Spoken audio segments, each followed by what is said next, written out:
Clutch control. Moving off. It's easy. Just watch this. If you want to see more in this series, just click subscribe, okay, and ring the bell. There's more being added all the time, and there's plenty on there anyway to be getting on with. So let's get cracking. Okay, so let's focus on the clutch. This is the clutch here, the left-hand one of the 3 pedals.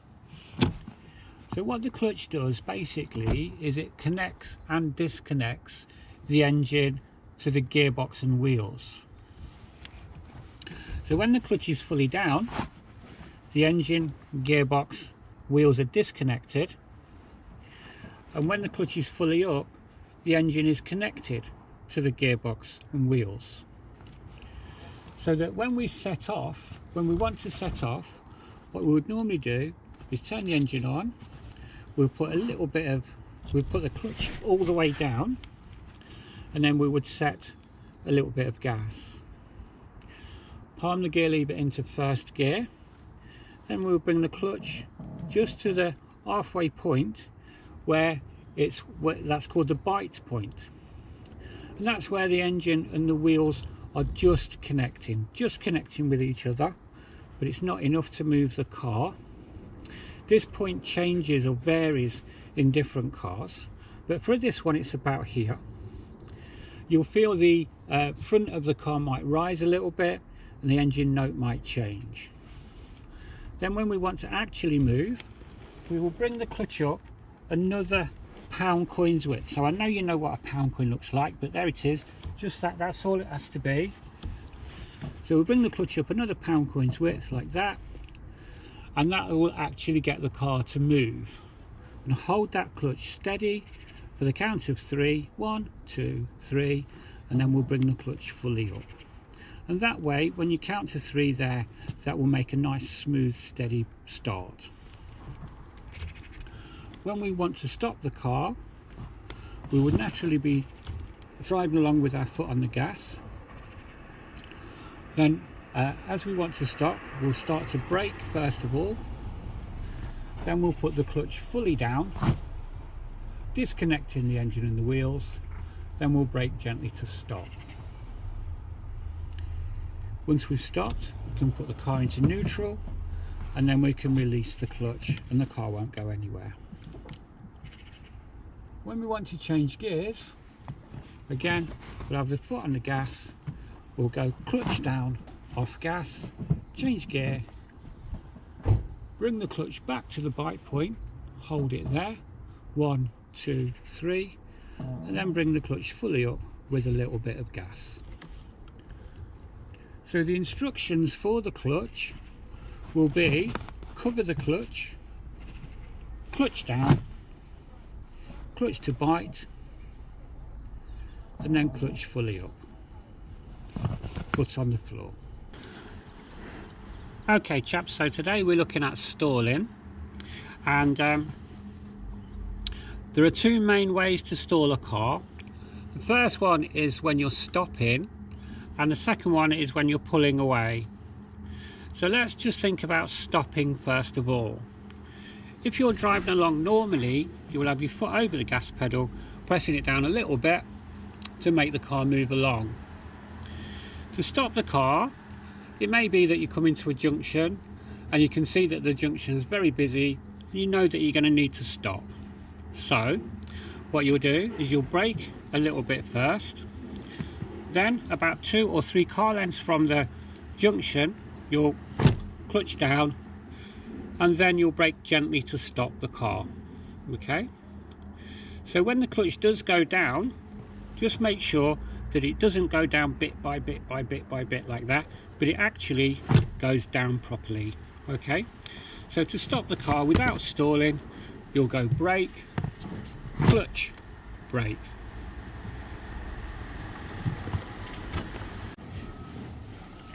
So when you're moving away, which is the most common form of stalling a car, there are 3 elements really. The first element is the gas, the second element is the clutch, And the third element is the handbrake, which you can't see at the moment, but the handbrake is on. So to pull away, what you must do to pull away without stalling, what you must do first of all is set a little bit of gas. So a little bit will be about a pound coin's width. Now I know you know what a pound coin looks like. I'm going to show you anyway, just that much. Okay, so we press the gas pedal down a pound coin's width and hold that solid. Then we'll put the clutch down, palm the gear lever into first gear, and then we'll bring the clutch to the bite point, just enough so you can feel it, but not enough to move the car. Now we'll do our 6-point check. Then we'll release the handbrake slowly and then bring the clutch up another pound coin's width, and the car will start to move forward. At this point we count to 3, keeping our feet solid still. We count to 3, 1, 2, 3, and then we release the clutch fully, left foot on the floor. And now the car's moving very, very smoothly forward without stalling. So the 3 keys are that we set the gas, pound coin, put the clutch down, palm into first gear. Second element really is the clutch, just to the bite point so you can feel it. Handbrake down slowly, then ease the clutch another pound coin, count to 3, and then ease the clutch fully up. And that way you won't stall.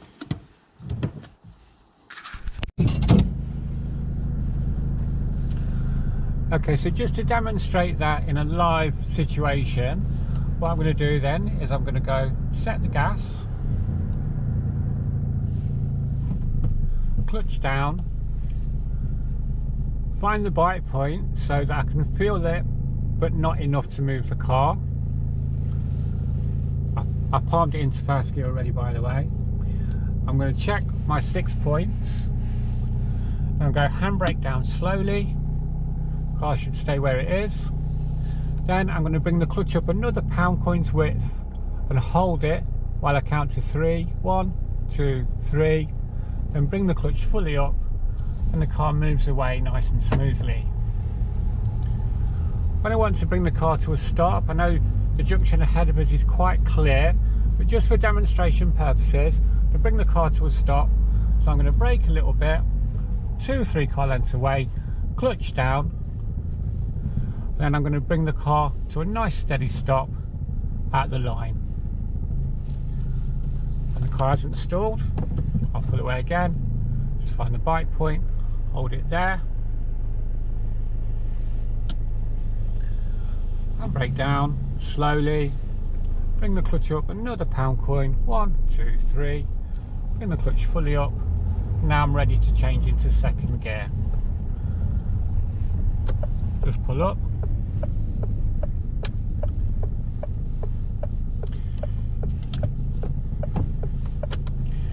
if you want to access the documents that the 2 documents that these videos are based on, just look in the description below and click the links. Okay, cheers guys. Hello there everyone. This video is one in a series of videos, and they are based on these 2 documents, and they're official DVSA documents. This bigger one, this is the DT1. I'll just show you what that looks like. That's it there. Okay, and as you can see, it's a guidance to driving examiners, and it goes into quite a lot of detail as to what they should look for in your driving. Is that the right way? That's the wrong way up. In your driving there, and also it tells them exactly how to conduct the test throughout. Okay, so we're going to use that one. That's that one. Also, we've got this one here. This, I'll show you this one as well. This is the driving test marking sheet. Okay, and this is what the examiners actually use on your test. There it is. Look, you perhaps recognise that. It's all in sections. Later on in this document, they go on to explain what each of those sections mean and what to look for in all of those. So we'll use that one as well. Okay. Well, actually, you can access both of these documents. It's free and it's easy to get to, and I'll explain that to you later on in the video. Also, if you want to access more of these videos based on these, then just press subscribe, and you'll see lots and lots and lots on there. And well, you know, there's more being added all the time as well. So that's it. So in the